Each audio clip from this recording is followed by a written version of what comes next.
آج ایک بات پوچھنا چاہتا ہوں، پیغمبر اعظم کانفرنس میں تشریف لانے والوں، مجھے ایک بات بتانا، کیا تمہیں ابھی اپنے نبی کی زبان پر یقین ہے یا نہیں؟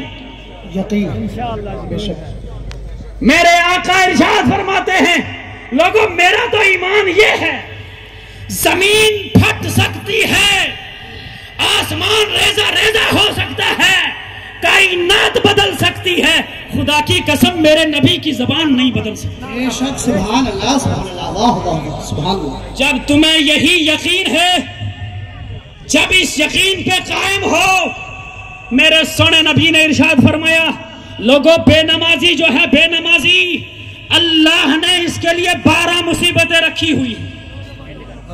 کتنی؟ 12 مصیبتیں۔ 3 مصیبت اس کی زندگی میں ہے جس کا رونا ہم سبھی روتے ہیں۔ پیر صاحب، سید صاحب، مفتی صاحب، کوئی برکت کا تعویذ دیجئے، کام بہت کرتا ہوں، پیسہ بہت آتا ہے، مال بہت ہے، معلوم نہیں کہاں چلا جاتا ہے۔ بے شک۔ آؤ میں بتاتا ہوں، میرے نبی نے فرمایا یہ کہاں جاتا ہے۔ میرے آقا نے فرمایا، جو بندہ بے نمازی ہے اللہ اس کے رزق اور کمائی سے برکت کو اٹھا لیتا ہے۔ اگر ہمارے گھروں میں نماز نہیں، اگر ہمارے گھروں میں نماز نہیں، قرآن کی تلاوت نہیں، ذکر و اذکار نہیں، زکوٰۃ مال سے نہ نکلے تو برکت کہاں سے آئے؟ بے شک بے شک۔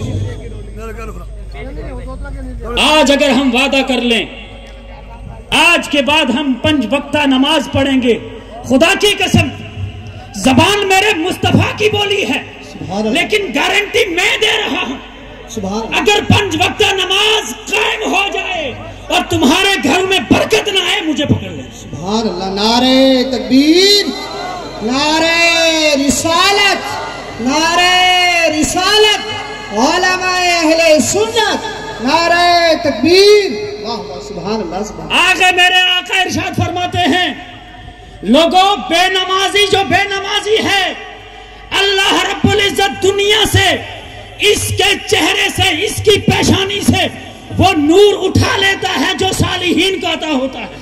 اللہ،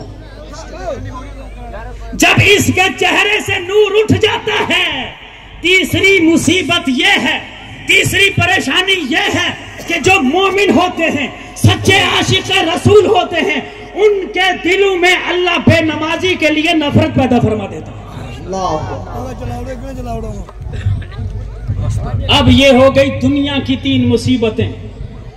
3 مصیبتیں اللہ نے بے نمازی کے لیے رکھی ہیں۔ جب اس کے مرنے کی گھڑیاں قریب آتی ہیں، جب اس کی ٹانگیں لڑکھڑاتی ہیں، جب اس کا بدن جواب دے دیتا ہے، جب مرنے کا وقت آ جاتا ہے، فرمایا جاتا ہے جو دنیا میں بے نمازی رہا، اس کی روح قبض کرتے وقت اس کو سختی دی جاتی ہے۔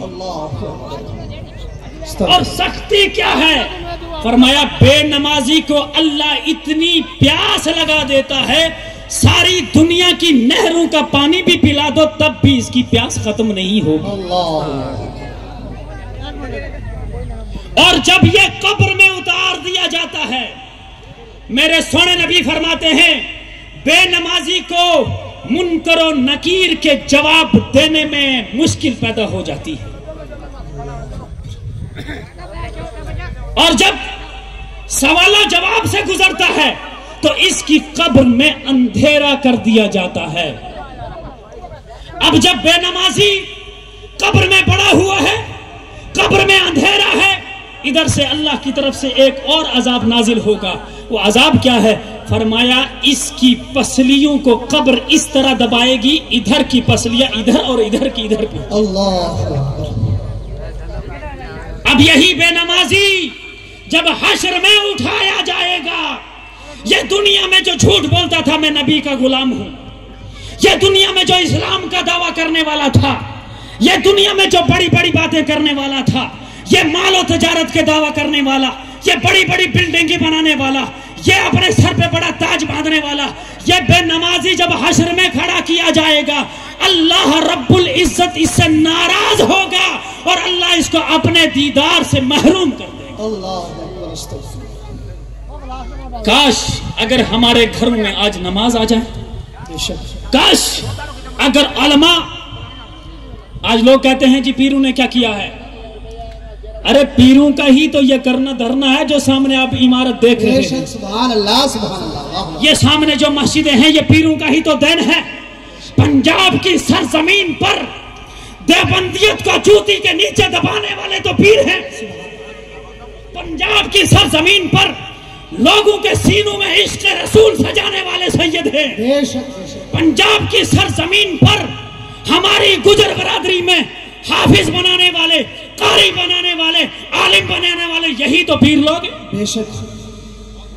ہمارے عقیدے کو سنبھال کر پیروں نے رکھا ہے۔ بے شک ہم نے زکوٰۃ اگر مدرسے میں دی تو کسی پیر کے پر احسان نہیں کیا ہے۔ بے شک۔ آپ نے زکوٰۃ دی ہے تو اپنے نامہ اعمال میں نیکیاں بڑھائی ہیں، آپ نے چندہ دیا ہے تو اپنے نامہ اعمال اچھے کیے ہیں، اپنے لیے نیکیاں بنائی ہیں، نہ کہ کسی پیر پر احسان ہے۔ آپ نے اگر اس ادارے کا ساتھ دیا ہے تو یہاں بھی کام آئے گا، محشر میں بھی آپ کو کام آئے گا۔ بے شک سبحان اللہ۔ مجھے پتا ہے کہ وقت ختم ہو چکا ہے، 15 منٹ مجھے دیے ہیں، لیکن آخری بات کر کے جاؤں۔ لوگوں، آج ہمیں بیدار ہونے کی ضرورت ہے۔ آج ہمیں لوگ تانا دیتے ہیں، اور جی ادھر بریلوی کیا کرتے ہیں، ادھر لوگ نمازیں بہت زیادہ پڑھتے ہیں۔ میں نے کہا اچھی بات ہے، تیرے علم میں تھوڑا اضافہ کر دوں، کربلا کو پڑھ لینا۔ واہ واہ واہ واہ سبحان اللہ۔ اگر نہیں تو تھوڑا آگے جانے کی ہمت نہیں، بدر میں نہیں جا پائے گا، خیبر میں نہیں جا پائے گا، خندق میں نہیں، کربلا کو پڑھ لینا۔ ایک طرف یزید کی ہزاروں لاکھوں میں فوج تھی، ایک طرف امام حسین کے ساتھ گنے چنے لوگ تھے۔ اذان یزید کے خیمے میں بھی ہوتی تھی، لیکن اذان حسین کے خیمے میں بھی ہوتی تھی۔ اقامت وہاں بھی پڑھی جاتی تھی، اقامت یہاں بھی پڑھی جاتی تھی، نماز وہاں بھی ہوتی، نماز یہاں بھی ہوتی تھی، لیکن فرق اتنا ہے، ہمیں یزید والی نماز نہیں، حسین والی نماز چاہیے۔ ادھر زیادہ ہیں تو کیا ہوا، ادھر زیادہ پڑھتے ہیں تو کیا ہوا، حسین والی نماز میں کم بھی ہوں تو کوئی بات نہیں، لیکن پڑھائیں تو صحیح۔ آج ہمیں صرف اس چیز کی ضرورت ہے کہ ہم اپنے گھروں میں نماز قائم کریں۔ ہم اسلام سے اتنے دور ہو رہے ہیں، یہ بات اہل علم نعرہ تکبیر، نعرہ رسالت، مسلک اعلی حضرت علماء اہل سنت حضرت علامہ مولانا ذاکر حسین ترابی